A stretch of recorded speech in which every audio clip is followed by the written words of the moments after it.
están? Bienvenidos a un nuevo capítulo de En Palabras Simples. Vamos inmediatamente a revisar un material introductorio para contarles de qué vamos a hablar durante la jornada del día de hoy.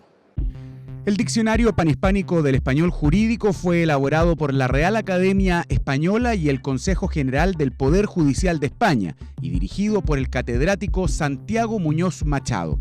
La iniciativa, inédita y que nace como recomendación de la Cumbre Judicial Iberoamericana, está siendo presentada en diferentes países de Latinoamérica y contó con un equipo de más de 400 juristas y filólogos de América y España.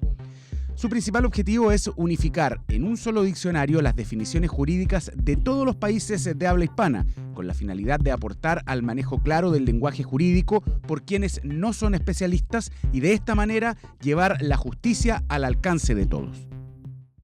Bueno, y tras revisar ese material ya nos metemos de lleno a lo que va a ser el programa del día de hoy, en el que vamos a hablar de un diccionario. Es un diccionario panhispánico del español jurídico, y para eso nos encontramos con el académico Santiago Machado y, por supuesto, con Daniela Forero, nuestra periodista.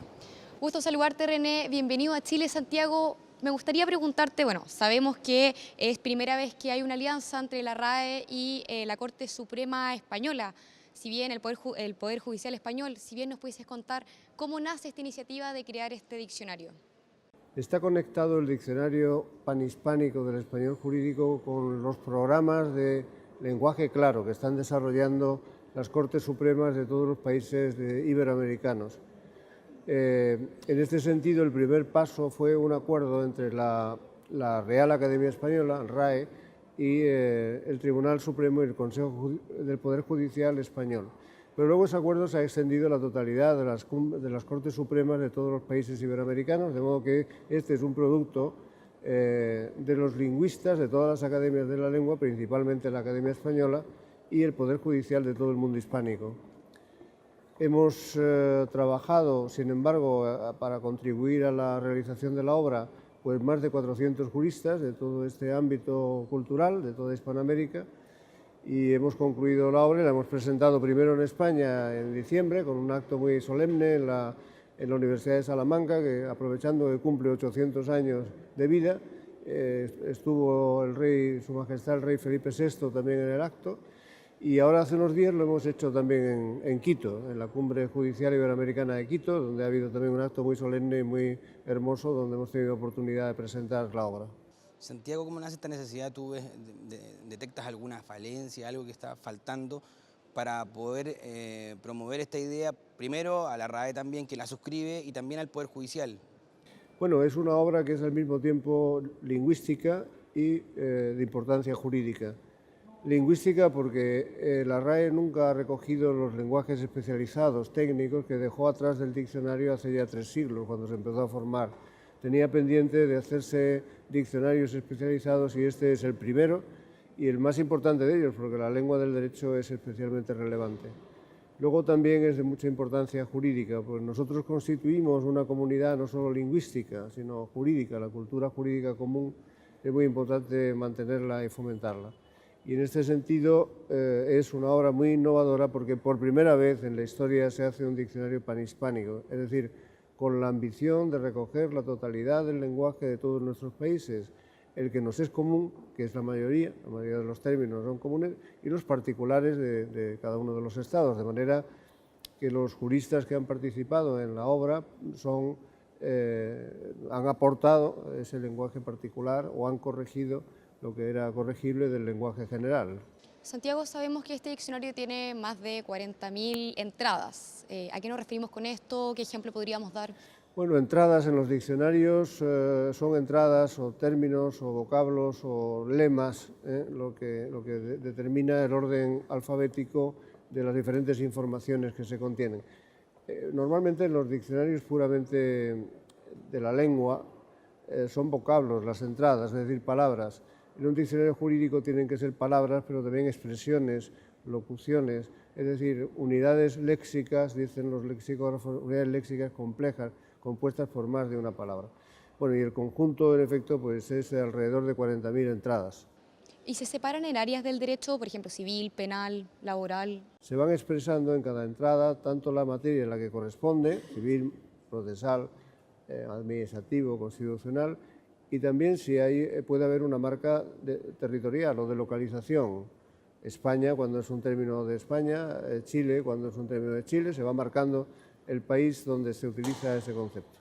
Y para ir ejemplificando y quizás aterrizando un poco a quienes nos están viendo y muchas veces leen alguna sentencia y no entienden, por ejemplo, estas entradas o estas composiciones, ¿algún ejemplo de alguna de ellas que haya tenido que, por ejemplo, ser incluida dentro de estas 40.000? No, bueno, no puedo poner ningún ejemplo particular, pero para los juristas algunas veces hay palabras cuya significación es evidente y sin embargo para el ciudadano común no lo es.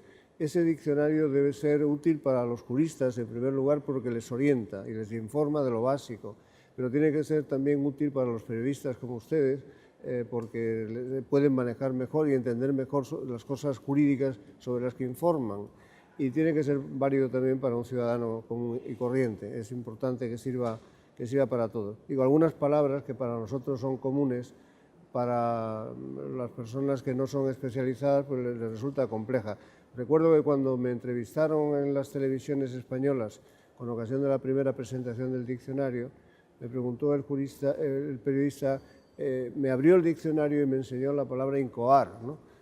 Incoar es para nosotros pues como de la letra A del abecedario de los juristas, ¿no? Iniciar un procedimiento. Y esto le llamó la atención. En el diccionario está explicado qué es incoar. ¿Y cómo podemos acceder a este diccionario acá, por ejemplo, en Chile? ¿Va a ser de acceso público? Pues son 2 gruesos volúmenes de 2.200 páginas editados por la editorial Santillana que están disponibles para el público.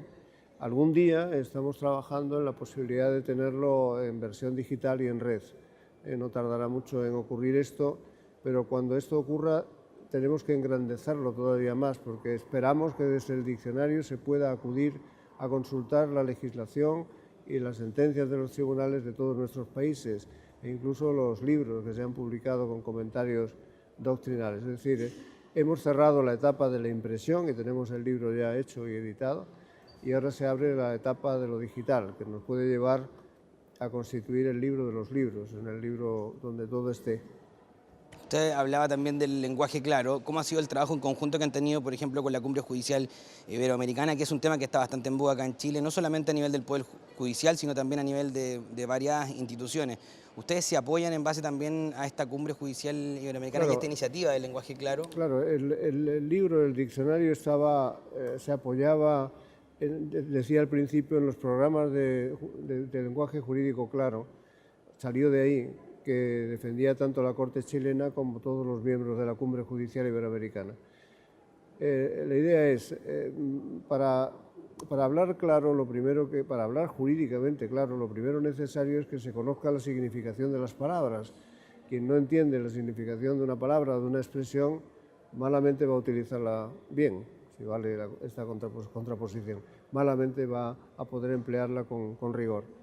Por tanto, bueno, algunos cuantos, digamos, promotores de tribunales y de académicos, yo mismo, pues propusimos que se hiciera un diccionario para solventar esta cuestión.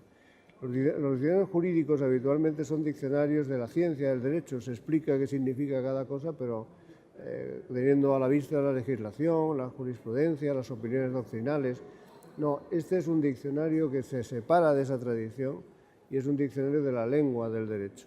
Lo que pretende es explicar la significación de las palabras, como los diccionarios de la lengua.